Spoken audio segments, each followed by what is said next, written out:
कभी आपने सोचा है कि मणिपुर में जो घट रहा है उसका असर लोगों की जिंदगी पे बहुत पड़ रहा है, लेकिन उन छोटे छोटे मासूम बच्चों पर इसकी क्या स्थिति हो रही होगी, उनके दिल दिमाग पर इसका क्या असर हो रहा होगा। इस पर बात करने के लिए और इसे समझने के लिए हमारे साथ हैं सूक्ष्म सिंह। लाइफलाइन एक संस्था है जो पिछले 27 वर्षों से लोगों की सिर्फ बात सुनती है, बिना पैसे के। सिर्फ ये समझने की कोशिश करती है और उन्हें समझाने की कोशिश करती है कि उनकी ज़िंदगी क्यों ज़रूरी है और उनके लिए ज़िंदा रहना कितना महत्वपूर्ण है। इनसे ही पूछते हैं कि आखिरकार मणिपुर में बच्चों की स्थिति को आप कैसे देखती हैं? ये जो भी हो रहा है इतनी दुखदायक है हम लोग सबके लिए। पर वो छोटे छोटे बच्चों जिनके कुछ समझ नहीं, खाली चीखें सुन रहे हैं, लोगों की आवाज़ें, गुस्सा, चिल्लाना, ये सब उन बच्चों की मानसिक स्थिति को हमेशा के लिए टॉर्मेंट करेगा। उनको हमेशा ये तकलीफ़ देगा उनकी ज़िंदगी में। वो शांति जो बच्चे बड़े होने में खुशी और वो वातावरण में रहने का जो उनका जो हक है वो हम लोगों ने इन बच्चों से छीना है।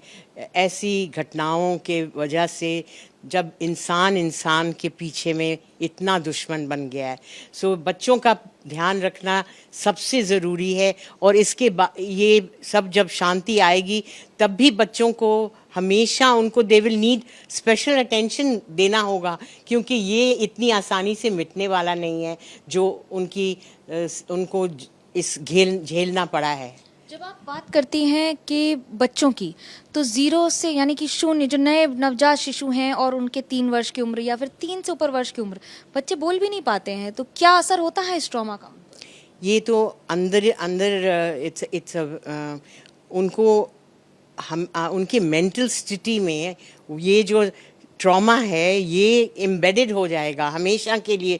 यस, याद नहीं रहेगा हम रोज के दिनों में, पर उनको तकलीफ़ ज़रूर होगी। और इसके लिए उनके माँ बाप और स्कूल और सबको बहुत मेहनत करके उनको वापस वो खुशी दिलवाना ज़रूरी होगा। ये बहुत ज़रूरी है। आप क्या कहेंगी, क्योंकि अभी पिछले कुछ वर्षों में डिप्रेशन की या बच्चों की समस्याएं, उनकी मानसिक रोग बढ़ गए हैं, किस तरह के मामले आपके पास सबसे ज़्यादा आते हैं? आज बहुत बहुत ज़िंदगी में लोगों के बहुत बदलाव आया है।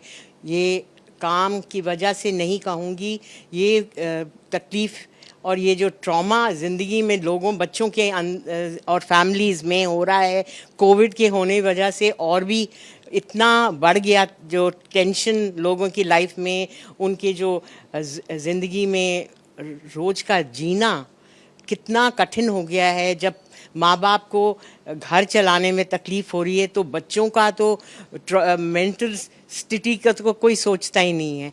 तो ये चीज़ का सबको बहुत ध्यान हो। हमारे this is our future generation, यही हमारे बच्चे हैं जो बड़े होके माँ बाप भी बनेंगे। और पहले तो हमारे दिस आवर फ्यूचर, एंड इनकी मेंटल हेल्थ सबसे ज़रूरी है। और भगवान करे कि शांति स्थापित हो जाए जितनी जल्द से जल्द है। लाइफलाइन में आप क्या सर्विसेज देते हैं, क्या उसकी कुछ कॉस्टिंग है, किस तरह के लोग फ़ोन कर सकते हैं और कैसे आप तक पहुंच सकते हैं? 27 साल पहले जब बंगाल में सबसे हाईएस्ट रेट ऑफ सुसाइड था अपना हिंदुस्तान में, उस टाइम हम लोगों ने लाइफलाइन शुरू किया। ये कम्प्लीटली फ्री हेल्पलाइन है। हमारे 2 टेलीफोन लाइंस हैं जिस पे कोई भी फ़ोन कर सकता है। हमारा ये हम पूछते भी नहीं हैं आप कौन बोल रहे हैं, हमको ये जानना ज़रूरी नहीं है। और आप जो हमारे साथ बोलते हैं वो कम्प्लीटली कॉन्फिडेंशियल रखते हैं हम लोग। ये हमारा कमिटमेंट है हमारे कॉलर्स को कि आप हमें जब ज़रूरत पड़े, आपकी ज़िंदगी में कोई कठिनाई ऐसी है जो आप अपने परिवार और अपने दोस्तों के साथ नहीं बांट सकते हैं, तो आप लाइफलाइन के नंबर में मिलाइए। हम 10 बजे सवेरे से लेकर रात के 10 बजे तक वहाँ हैं। आपके वॉलंटियर्स हैं, हमारे वॉलंटियर्स हैं जो इतने सालों से ये सेवा निभा रहे हैं। कुछ नहीं मिलता उनको, पर ये उनका ये हम अपनी तरफ से ये सोसाइटी को गिव बैक है। हम लोग सब अपने आप को ये सोचना चाहिए कि जिस सोसाइटी में हम रहते हैं, जो जहाँ से हमें बहुत कुछ मिला है, तो उनको वापस भी तो कुछ देना है। तो और ये गवर्नमेंट हम लोग सारा टाइम देखते हैं कि ये गवर्नमेंट ठीक नहीं कर रही, ये नहीं कर रहे, नहीं, ये हम और आपको मिलके करना है। ये हमारे को, हम ये तरफ देख रहे हैं तो आप लोग कहीं और देखिए, क्योंकि हम लोग सबको मिलके ये अपना हमारा बंगाल सबसे हम लोग सब मिलके एक दूसरे को ऊपर खींचे। देश की बात कर रहे हैं तो किस तरह के केसेस सबसे ज़्यादा आते हैं अभी आजकल? क्या कोविड के बाद बढ़े हैं या सुसाइडल टेंडेंसी बढ़ गई लोगों में? हम कहेंगे कि सुसाइडल टेंडेंसी बहुत बढ़ गई है। ये हम लोग खुद रोज़ जहाँ कहीं कहीं कभी कभी फ़ोन आता था, अब हर रोज़ हमें ज़रूर फ़ोन आते हैं लोगों के कि हम अब ज़िंदगी में थक गए हैं, या हमको अब और नहीं, ये सहा नहीं जाता है ज़िंदगी का जो माहौल हो गया है, और जो तकलीफ़ें लोगों के घरों में हो रही है वो हमें सोचने को भी नहीं, ध्यान नहीं आएगा।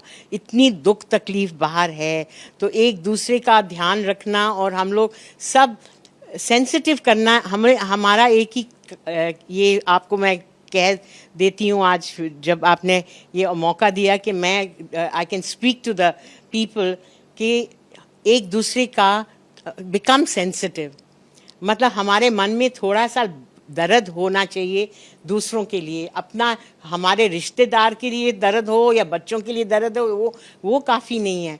जो अनजान लोगों को तकलीफ़ हो रही है उनका भी थोड़ा ध्यान करिए और सब लोग खुशी हो जाएगा, ज़िंदगी बदल जाएगी।